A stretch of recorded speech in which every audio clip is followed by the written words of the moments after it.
उत्तराखंड के सीएम पुष्कर सिंह धामी ने सफाई कर्मचारियों के हित में किया फैसला। सफाई कर्मचारियों का मानदेय प्रतिदिन 500 रुपए बढ़ाया।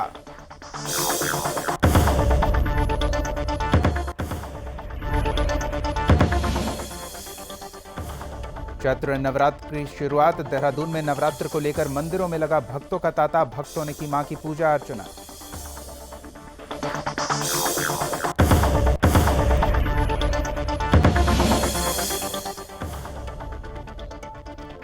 उत्तराखंड के सीएम पुष्कर सिंह धामी पहुंचे चंपावत। सीएम धामी ने चैत्र नवरात्र के अवसर पर प्रसिद्ध धाम मां पूर्णागिरि मंदिर में की पूजा अर्चना।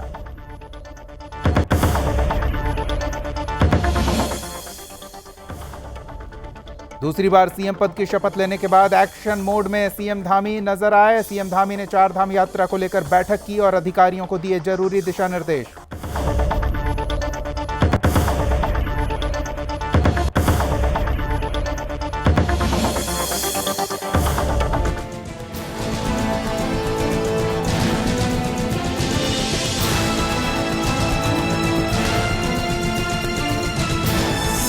आप देख रहे हैं सुदर्शन न्यूज।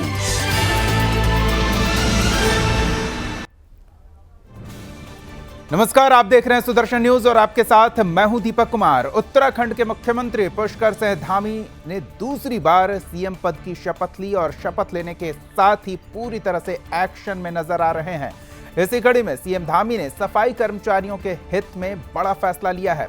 सीएम धामी ने कहा है कि हमारे सफाई कर्मचारियों के लिए हमने चुनाव से पहले भी कहा था कि इनका मानदेय प्रतिदिन के हिसाब से बढ़ाया जाएगा। इसके लिए राज्य शासन आदेश जारी कर दिया गया है।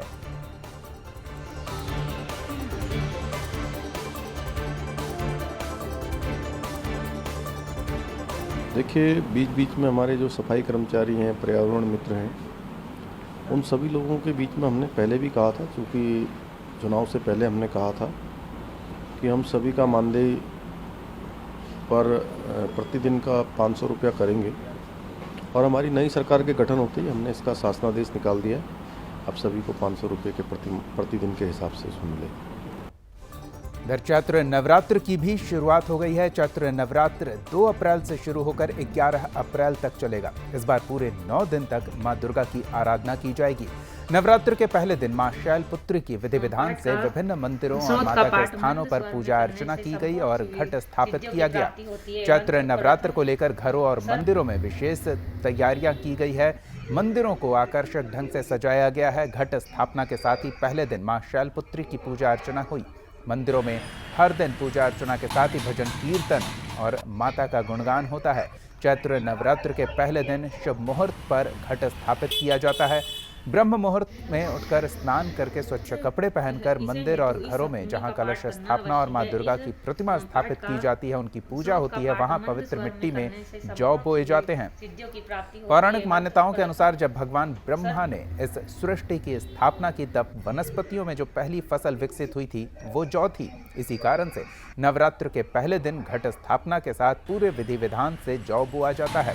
धार्मिक मान्यताओं के अनुसार जौ को भगवान ब्रह्मा द्वारा तैयार किया गया बताया जाता है। इसे हेतु इस सप्तमी का पाठ करना अवश्य है। इस पाठ का चैत्र नवरात्र चैत्र मास के शुक्ल पक्ष की प्रतिपदा तिथि से आरंभ हुई है। ये नवरात्र 11 अप्रैल तक होगी। इन 9 दिनों में माता के 9 स्वरूपों की पूजा की जाती है, जिसको लेकर विशेष तैयारी भी होती है। माता की पूजा से मनोकामनाएं पूर्ण होती है। इस कड़ी में उत्तराखंड के सीएम पुष्कर सिंह धामी भी चंपावत पहुंचे। सीएम धामी ने चैत्र नवरात्र के अवसर पर चंपावत जिले के टनकपुर स्थित प्रसिद्ध धाम मां पूर्णागिरि मंदिर में दर्शन कर पूजा पाठ किया। इस बीच सीएम धामी ने प्रदेश वासियों के सुख, शांति और समृद्धि की कामना की। सीएम धामी जहां एक दिन पहले ही बनबसा दौरे पर पहुंचे थे, वहीं प्रथम नवरात्र के अवसर पर अपनी पत्नी सहित सीएम मां पूर्णागिरि धाम के दर्शन के लिए पहुंचे। इस दौरान सीएम के साथ प्रशासनिक अमला और क्षेत्रीय विधायक कैलाश गहतोड़ी सहित स्थानीय बीजेपी कार्यकर्ता मौजूद रहे। सीएम ने इस अवसर पर मां पूर्णागिरि मेला व्यवस्थाओं की भी जानकारी ली, मुआयना किया।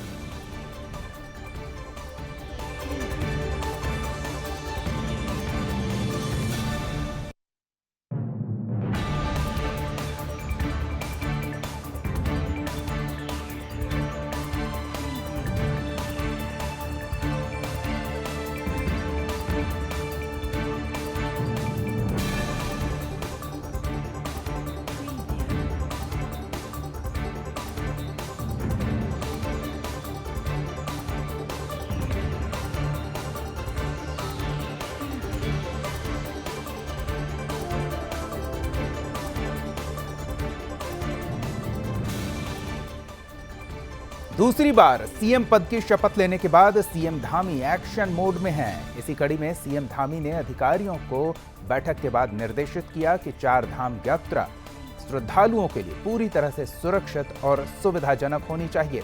उन्होंने यात्रा प्रबंधन में टेक्नोलॉजी का भरपूर उपयोग करने का निर्देश दिया है। प्रदेश सरकार 3 मई से शुरू होने वाले चार धाम यात्रा की तैयारियों में जुटी है।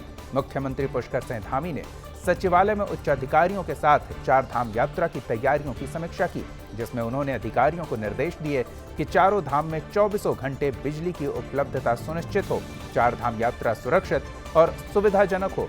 इस बार यात्रा में अधिक श्रद्धालुओं के आने की संभावना को देखते हुए उसी हिसाब से तैयारियां की जा रही है। बैठक में पर्यटन मंत्री सतपाल महाराज भी उपस्थित रहे। मुख्यमंत्री ने कहा कि चार धाम यात्रा के माध्यम से देश विदेश में अतिथि देवो भवः का संदेश जाना चाहिए। कोरोना संक्रमण थमने से इस साल चार धाम यात्रा में अधिक तीर्थ यात्रियों के आने की संभावना है। इसके लेकर इंतजाम किए जाएं, जिससे तीर्थ यात्रियों को किसी तरह की कोई परेशानी न हो।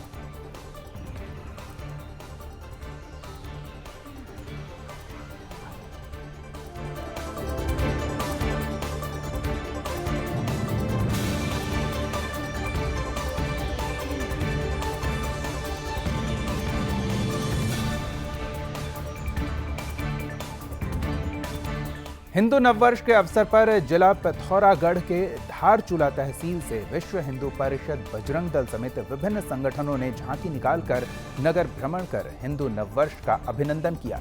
इस अवसर पर शिव मंदिर परिसर, विवेकानंद स्कूल से मुख्य बाजार तक हिंदू संगठनों की तरफ से झांकी निकाली गई। झांकी का स्वागत नगरपालिका अध्यक्ष की टीम ने पुष्प वर्षा से की। साथ ही सबको नवरात्र की शुभकामनाएं भी दी। व्यापार संघ अध्यक्ष भूपेंद्र थापा ने भी सभी को शुभकामनाएं दी।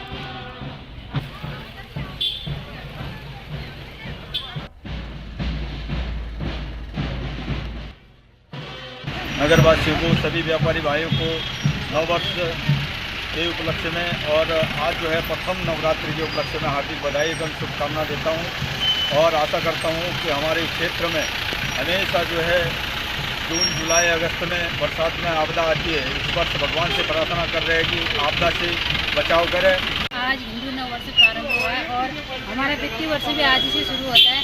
मैं चाहती हूँ कि हमारे इस वित्तीय वर्ष में और जैसे हमारे सुख समृद्धि के प्रतीक होते हैं वो सारे प्रतीक पूरे हो जाए। जो कोविड महामारी के अंतर्गत हमारे देश में आई थी, हमारे देश में क्या पूरे विश्व में आई थी, तो पूरे विश्व को शांति मिले और जो रशिया यूक्रेन युद्ध चल रहा है वो भी थम जाए। हम माता रानी से प्रार्थना। प्रधानमंत्री नरेंद्र मोदी ने पूरे देश के छात्र छात्राओं के साथ परीक्षा पर चर्चा की। उत्तराखंड में भी 13 जिलों से 56,000 छात्र छात्राएं वर्चुअल माध्यम से प्रधानमंत्री नरेंद्र मोदी के इस कार्यक्रम से जुड़े। प्रधानमंत्री नरेंद्र मोदी के परीक्षा पर चर्चा कार्यक्रम का उद्देश्य छात्रों का मनोबल बढ़ाना रहा।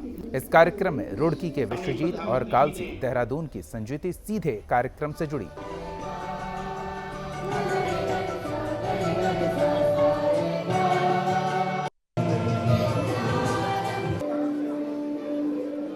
हमारे देश के यशस्वी प्रधानमंत्री नरेंद्र मोदी जी स्वयं एक कर्मयोगी हैं और उन्होंने एक जिस जीवन से वो यहाँ तक पहुँचे हैं, उन्होंने सामान्य अवस्था से लेकर आज पूरे हिंदुस्तान के ही नहीं बल्कि दुनिया के सर्वाधिक लोकप्रिय नेता वो बन गए हैं। तो उन्होंने सभी प्रकार की चीज़ों को जीवन में महसूस किया, देखा है। उन्होंने आज हमारे पूरे देश के बच्चों का, क्योंकि परीक्षा पर उनसे चर्चा की है, परीक्षाओं का जो समय आने वाला है उसके लिए उनको पूरी तरह से तैयार किया है, उनमें उत्साहवर्धन किया है, उनको बहुत सारा ज्ञान, बहुत सारे अपने अनुभव उनसे साझा किए हैं। निश्चित रूप से हमारे आने वाले बच्चों के लिए, आने वाले उनके एग्ज़ाम के लिए ये सब बहुत ही मैं कहूँ कि फ़ायदा होने वाला है। उन सब बच्चों को उसका लाभ मिलने वाला है।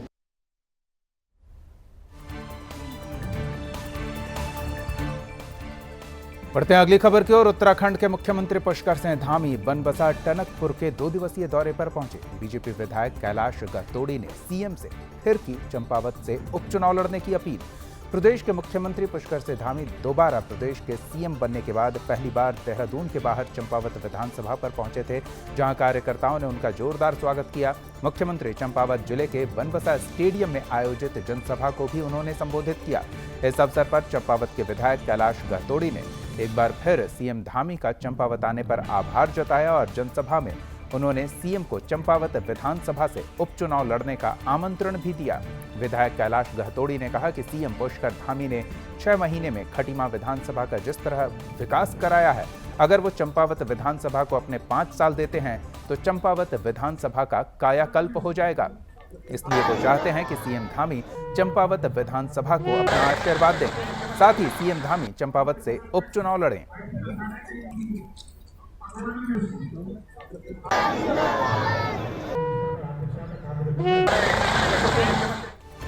उत्तरकाशी में स्थित गंगोत्री नेशनल पार्क के गेट 1 अप्रैल से पर्यटकों के लिए खोल दिए जाएंगे। 1 अप्रैल से लेकर 9 नवंबर तक पर्यटक गंगोत्री नेशनल पार्क की सैर कर सकेंगे। बीते 2 सालों से कोरोना संक्रमण के कारण यहां नाम मात्र के ही सैलानी आ रहे थे। इस बार वन अधिकारियों को उम्मीद है कि बड़ी संख्या में पर्यटक गंगोत्री नेशनल पार्क घूमने पहुंचेंगे। पर्यटकों के साथ साथ पर्वतारोहियों ने भी बुकिंग करवाई है। गंगोत्री नेशनल पार्क के उप निदेशक RN पांडे और रेंज अधिकारी प्रताप पवार और राजवीर रावत वन दारोगा की मौजूदगी में गंगोत्री नेशनल पार्क के कनखो बैरियर गेट को ग्रीष्मकाल के लिए खोल दिया गया है। इसमें गंगा का उद्गम गौमुख सहित गंगोत्री ग्लेशियर, डोकरानी ग्लेशियर स्थित शिवलिंग, संतोपथ जैसे गगनचुंबी हिमशिखर हैं। पार्क के गेट खुलने से सैलानियों और पर्यटन व्यवसाय से जुड़े ग्रामीणों में भी उत्साह है। आपको बता दें कि कोरोना काल को छोड़कर हर साल बड़ी संख्या में देशी विदेशी पर्यटक और पर्वतारोही गंगोत्री नेशनल पार्क पहुंचते हैं। इसके साथ स्नो लेपर्ड और भरल जैसी दुर्लभ वन्यजीव प्रजातियों के लिए भी ये पार्क विश्व विख्यात है। गंगोत्री नेशनल पार्क के अंतर्गत ही विश्व का सबसे खतरनाक मार्ग गड़तांग गली सहित भारत चीन अंतर्राष्ट्रीय सीमा से सटी खूबसूरत नेलांग और जाडुंग घाटियां हैं। पिछले साल यहाँ कम पर्यटक पहुंचे थे।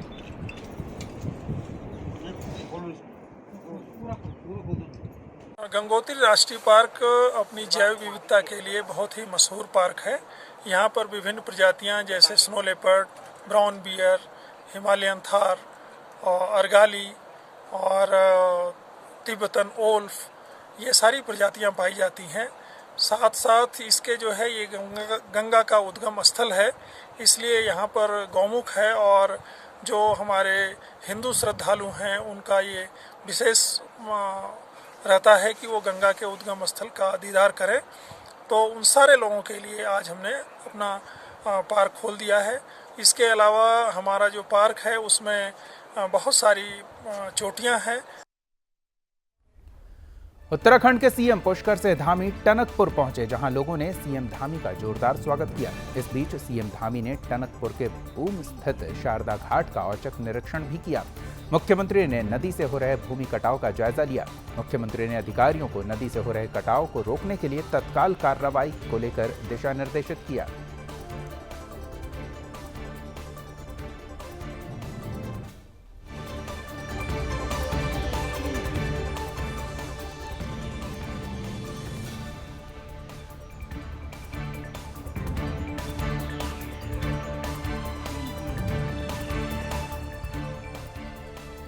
मसूरी में कैबिनेट मंत्री गणेश जोशी मसूरी की समस्या को लेकर एक्शन मोड में नजर आ रहे हैं। कैबिनेट मंत्री गणेश जोशी ने मसूरी यमुना पेयजल योजना के तहत मसूरी में पेयजल लाइन डालने के बाद सड़कों की क्षतिग्रस्त स्थिति को देखकर सड़कों का निरीक्षण कर जल निगम के अधिकारियों को उन्होंने फटकार भी लगाई।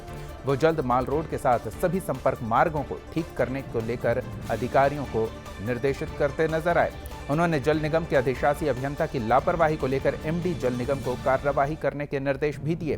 कैबिनेट मंत्री गणेश जोशी ने उप जिला चिकित्सालय की तरफ से मसूरी में निजी अस्पताल में आउटडोर में चलाई जा रही OPD का भी औचक निरीक्षण किया, जहां OPD बंद होने पर उन्होंने नाराजगी व्यक्त की। उन्होंने SDM मसूरी नरेश दुर्गापाल को OPD में तैनात डॉक्टर की 1 दिन का वेतन काटने को कहा है। वहीं उप जिला चिकित्सालय के CMS डॉक्टर यतेंद्र को निर्देश दिया गया है कि 7 अप्रैल से पहले अस्पताल में सभी स्वास्थ्य सुविधाएं दुरुस्त करने। कहा कि 7 अप्रैल को प्रदेश के मुख्यमंत्री अस्पताल का निरीक्षण कर अस्पताल में लगने वाले CT स्कैन मशीन का शुभारंभ करेंगे।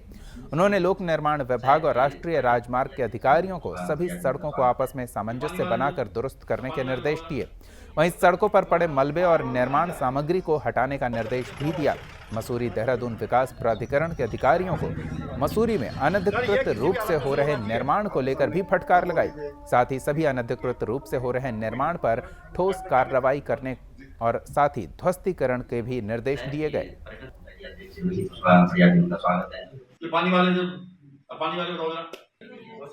जो काम नहीं करेगा तो काम नहीं तो वेतन नहीं। मतलब डॉक्टर जैसे जिम्मेदार व्यक्ति,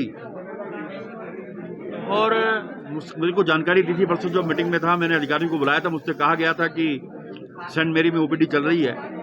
आज मैंने अपने एक कार्यकर्ता को वहां पर चेक करने के लिए भेजा और 1 बजे मैं खुद वहां पर पहुंचा। डॉक्टर वहां पर नहीं था। हमने उसका 1 दिन का वेतन काटने के लिए आज कह दिया है। आगे चेतावनी दी है, भविष्य में अगर ऐसी गलती की जाएगी तो उससे बड़ी सजा उसको मिल सकती है। साथ ही हमने सारे विभागीय अधिकारियों को आज यहाँ पर बुलाया था और 15 दिन के अंदर सारी व्यवस्थाओं को दुरुस्त करने के लिए हमने स्वास्थ्य सचिव की पत्नी से हुए विवाद के बाद दून मेडिकल कॉलेज चिकित्सालय की वरिष्ठ महिला चिकित्सक का स्थानांतरण अल्मोड़ा कर दिया गया। इस पर चिकित्सक ने स्थानांतरण को गलत ठहराते हुए इस्तीफा दे दिया। इसके प्रति को उन्होंने मुख्यमंत्री, स्वास्थ्य मंत्री और दून और अल्मोड़ा मेडिकल कॉलेज के प्राचार्य को भी भेजा है। इस प्रकरण से दून अस्पताल में से लेकर शासन तक हड़कंप मचा है। हालांकि सोशल मीडिया पर जब महिला चिकित्सक के लिए न्याय की मांग उठी तो मुख्यमंत्री ने उनका तबादला रुकवाकर जांच का आदेश दिया है।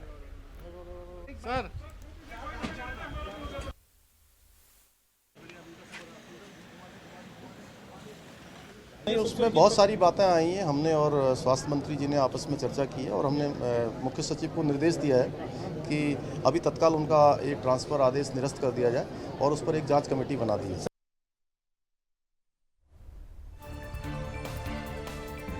पूरे देश में चैत्र नवरात्र धूमधाम से मनाई जा रही है और इसी कड़ी में श्रीनगर गढ़वाल के मंदिर में सुबह से ही भक्तों का तांता देखने को मिल रहा है। दूर दूर से भक्त माता के दर्शन और पूजन के लिए पहुंच रहे हैं। नवरात्र की शुरुआत विधि विधान के साथ हुई। इससे पहले दिन हिमालय पुत्री शैलपुत्री की पूजा की जाती है। चारों धामों की रक्षक देवी धारी देवी में श्रद्धालुओं की विशेष भीड़ देखने को मिली। सैकड़ों की संख्या में भगवती के दर्शन के लिए लोग धारी देवी मंदिर पहुंचे। इस दौरान लोगों ने मां को चूड़ी, चुनरी, नारियल और अन्य चीजें अर्पित की। मां भगवती धारी देवी दिन भर में 3 रूप धारण करती हैं।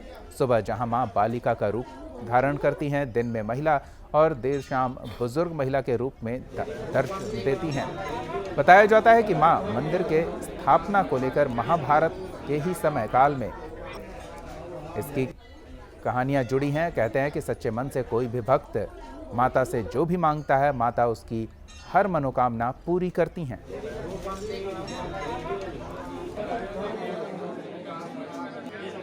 माँ धारी देवी की जो प्रमुख मान्यता है कि पहले तो आदिशक्ति माँ धारी देवी के मंदिर में ये प्रमुख मान्यता है कि माँ के मंदिर में माँ के 3 स्वरूप देखे जाते हैं। सुबह को बालिका का रूप, दिन में एक औरत का रूप और शाम को वृद्धावस्था के रूप में माँ धारी देवी की रूप हम देखते हैं। और ये मान्यता है कि जो भी अपनी मन्नत मांगने आता है वो माँ धारी देवी जरूर पूर्ण करती है। ये धारी देवी मैंने आपको बताया कि जो है धारी देवी कोई नाम नहीं है, धारी गांव से इनका नाम धारी देवी पड़ा है। सामने धारी गांव है। ये माता कल्याणी है, काली का अवतार है। काली यहाँ शांत हुई है। ये काली से कल्याणी हुई स्थान पर हुई है और इसलिए इनको उपनाम में धारी देवी इनका हो गया है।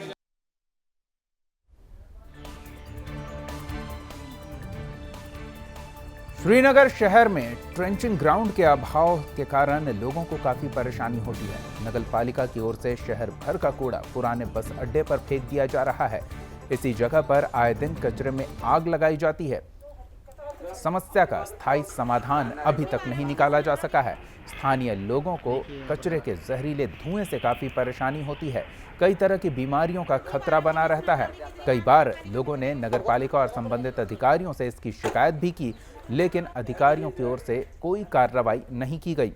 श्रीनगर में ट्रेंचिंग ग्राउंड के अभाव के कारण शहर भर का सैकड़ों टन कूड़ा अलकनंदा नदी के तट पर जमा किया जा रहा है और कूड़े का निस्तारण करने की उचित व्यवस्था न होने के कारण कूड़े को जलाया भी जा रहा है। देखिए यहाँ पर जरा कहता है कि एक तो नीचे नदी है, नमामि गंगे के तहत जो सफाई हुई कि वो नदी में गंदगी हो रही है। यहाँ पे लोगों का जीवन अस्त व्यस्त हो रखा है, न खाया जा सकता, न पानी पिया जा सकता है। और सारी नगर पालिका सारे से नगर कूड़ा यहाँ इकट्ठा हो जाता है, जिसमें कि नीचे नदी भी है। शासन प्रशासन को हमने कई बार जो है अवगत भी कराया, जिसमें सभी वासियों के सहन है इसमें। और यही बात है जिसमें कि एसडीएम साहब ने कहा था कि मैं 3 दिन में इसको हटाने का वो करूँगा, और 3 दिन से ज़्यादा हो गए, कई दिन हो गए, कुछ हटा ही नहीं। अभी नगर निकाय श्रीनगर का जो सॉलिड वेस्ट मैनेजमेंट का DPR है वो स्वीकृत हो रखा है, उनको उसकी धनराशि भी प्राप्त हो रखी है। पर्यावरणीय स्वीकृति का जो अब अनुमति होती है वो जैसे ही प्राप्त हो जाएगी उसका निर्माण कार्य प्रारंभ करने के लिए निर्देश दिया जाएगा, और उसके पश्चात उसका टेंडर कार्रवाई भी करना आवश्यक है। तो वो भी हम लोग वर्तमान में जो आचार संहिता लगी थी निर्वाचन कार्य के दौरान, उसकी वजह से हम नहीं कर पा रहे थे। अभी निर्वाचन का आचार संहिता समाप्त हो गया है, तो उसको शीघ्रता से करने का निर्देश संबंधित निकाय के जो अधिशासी अधिकारी कूड़ा मतलब यहाँ से हटाया जाए। अगर नहीं हटाते तो हम लोगों को कहीं और ज़मीन दिया जाए, हम और जगह घर बना लेंगे अपना, हमको कोई मतलब नहीं इस कूड़े से, ठीक है। लेकिन जब ये गंदगी में सर बारिश पड़ती है, धूप लगती है, इतनी गंदगी है, इतनी बदबू में कोई दूर तक ये गंदगी फैल रही, बदबू फैलती है। तो हमारे घर तो पास में हमारे अभियान के अंतर्गत आता है नाम, ये क्या है? नदी पास में, नदी में भी ये सारा कूड़ा जाता है। लालकुआं में उस समय हड़कंप मच गया जब पंत नगर थाना क्षेत्र के इंदिरा नगर में एक झोपड़ी में अचानक आग लग गई। तेज हवाओं से आग ने विकराल रूप धारण कर लिया। आग की लपटें इतनी तेज थी कि आसपास की झोपड़ियों को भी अपनी चपेट में ले लिया। इससे 12 झोपड़ियां जलकर खाक हो गई। लाखों के घरेलू सामान जलकर खाक हो गए। स्थानीय लोगों ने इसकी जानकारी पुलिस और दमकल विभाग को दी, तब जाकर मौके पर पहुंचे फायर ब्रिगेड की टीम ने आग पर काबू पाया। स्थानीय ग्रामीण भी आग बुझाने का हर संभव प्रयास करते दिखे। घटना को लेकर उप जिलाधिकारी सहित प्रशासनिक अधिकारी मौके पर पहुंचे और आग प्रभावितों की हर संभव मदद का आश्वासन दिया है। आग पीड़ितों ने सरकार से गुहार लगाई है। घटना की उप जिलाधिकारी कौस्तुभ मिश्रा ने पूरी जानकारी ली और पीड़ितों को तत्काल आर्थिक मदद और राशन मुहैया कराया। सभी को सरकार की ओर से भी मदद का भरोसा दिया गया है। आग कैसे लगी इसकी जांच की जा रही है।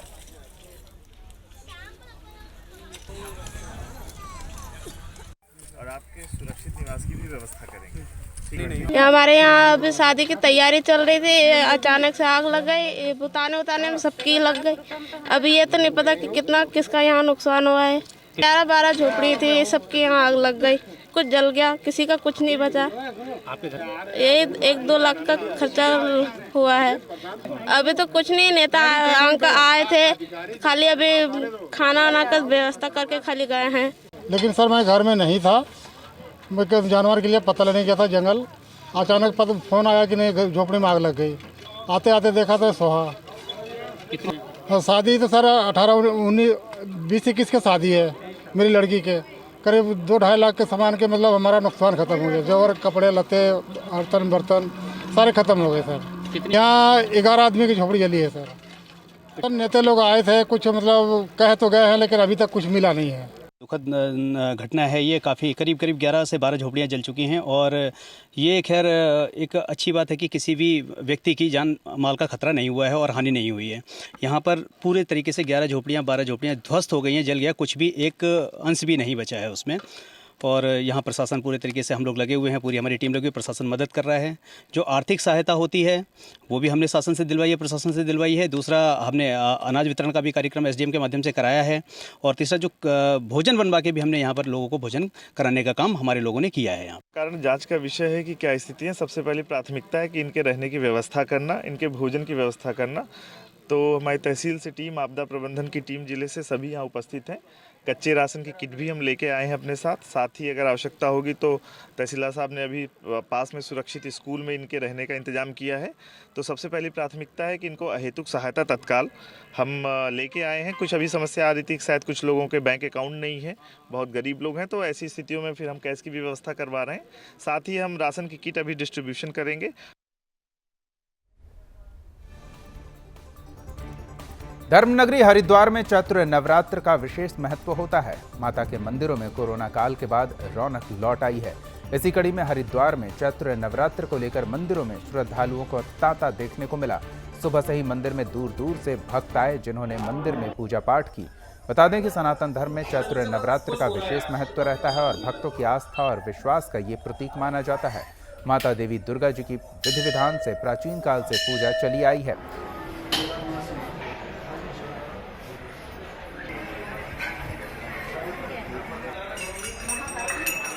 अभी जो वर्तमान में मैं तपस्थली सिद्धस्थली माया देवी पर स्थित हूँ, जो माता जी का शास्त्रों में नाभि स्थल है। 7 पुरी बताई गई हैं: अयोध्या, मथुरा, माया, काशी, कांची, अवंतकापुरी, द्वारावती, चविक गया। उनमें तीसरी जो पुरी है वो मायापुरी है। ये माता जी का नाभि स्थल है। यहाँ पर जो भी मनुष्य अपने कोई भी धर्म, अर्थ, काम, मोक्ष की कामना के लिए आता है, निश्चित उसके सारे ही कार्य पूर्ण होते हैं। माता मंदिर एक ऐसा मंदिर है, यहाँ बहुत सिद्धपीठ मंदिर है, जो दूर दूर से लोग श्रद्धालु यहाँ दर्शन करने आते हैं। सबकी मनोकामना पूर्ण होती है माता जी। कोरोना काल में सब ऐसे लोग अपने घरों में रहे, लॉकडाउन रहा, लेकिन अब माता की ऐसी कृपा रही, लोग अपने घर से निकल के माता रानी के दरबार में दर्शन करने आ रहे हैं। मैं ही माता रानी से प्रार्थना करता हूँ सब अपने घर में खुशी से रहें, सुख शांति रहें। इस बुलेटिन में फिलहाल इतना ही। आप देखते रहिए सुदर्शन न्यूज। जय हिंद।